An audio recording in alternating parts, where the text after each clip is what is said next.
Then at the middle block, the square one is Cabernet Franc, and at the back we've got the Shiraz, 3 hectares.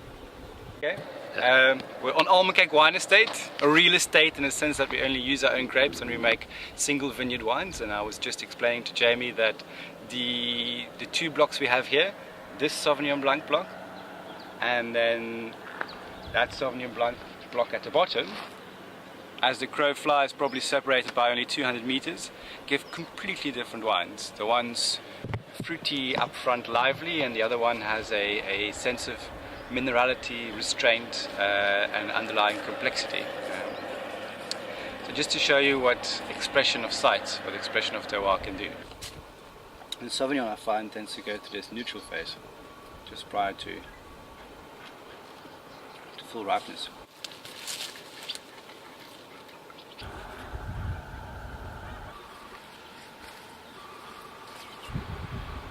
They've got a good clay content. Merlot has a problem with greenness in South Africa because our ripening period is so short.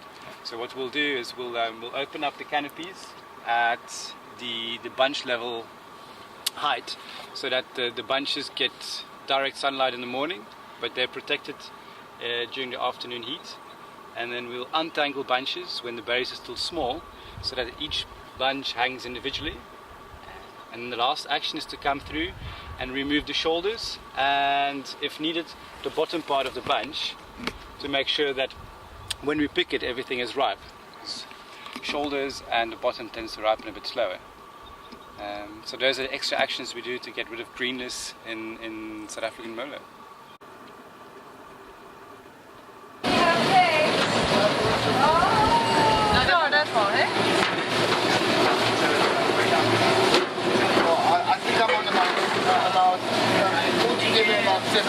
So you're looking to get rid of the botrytis, basically? No, it's not raisins. botrytis, it's dried raisins. Yeah. We don't really, I haven't seen botrytis yet in this. I think the botrytis in this block will get some. It's just the sour rot berries.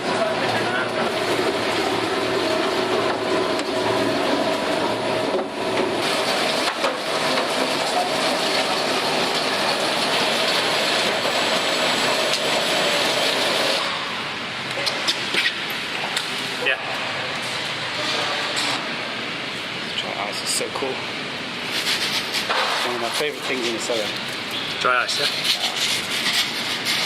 It's really green, isn't it? It is very green, yeah. But it's meant to be green. What we like to think of as optimum ripeness, and then 2 batches a bit later to get more tropical flavors and more fruit. Okay.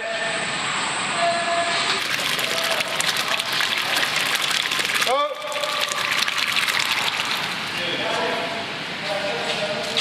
There we go. Photo.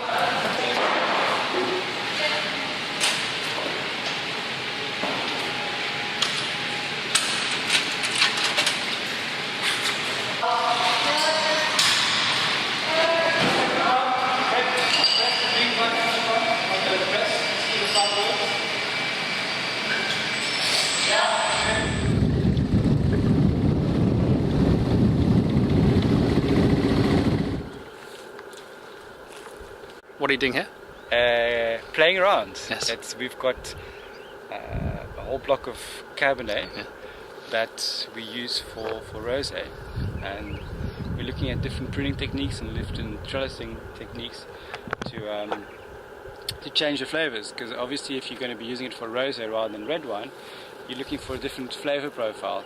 And here we'd like to shade the bunches a bit more, so we've gone for floppy canopies.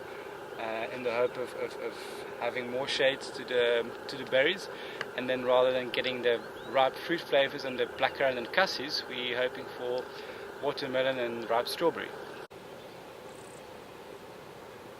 The last time we saw you, you were on your way to Australia or New Zealand.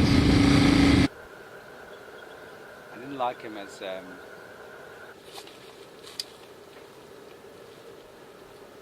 we'll break down to C13 Norespinoids, which will then break down to thiol flavor precursors. I love making the Chardonnay. It's the wine we get the most recognition for. It's the wine I put the least work in. I know what it says about me as a winemaker, but a lot of what we do for the Chardonnay is done in the vineyard. So we'll open it up quite early in the season to get the grapes used to exposure to sunlight, and so they can build up that natural sunscreen that breaks down into flavor components. And everything's picked by taste. I don't even look at the analysis. We pick it when we feel it's gone from that apple stage into the citrus stage, which is what we're looking for in Elgin. And yeah, whole bunch fermentation, all fermented in barrels. Natural fermentation, we don't add yeast. And then we leave them in barrel for 10 months, after which we decide which barrels are good enough for Almenkerk and which ones we're going to sell off.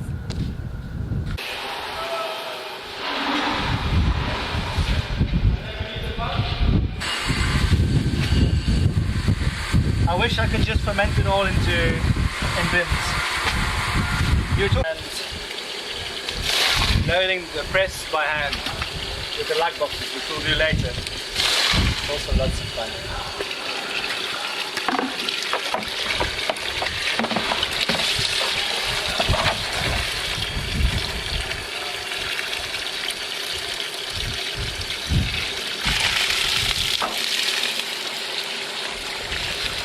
Got it? Okay. Here's the friends. Okay.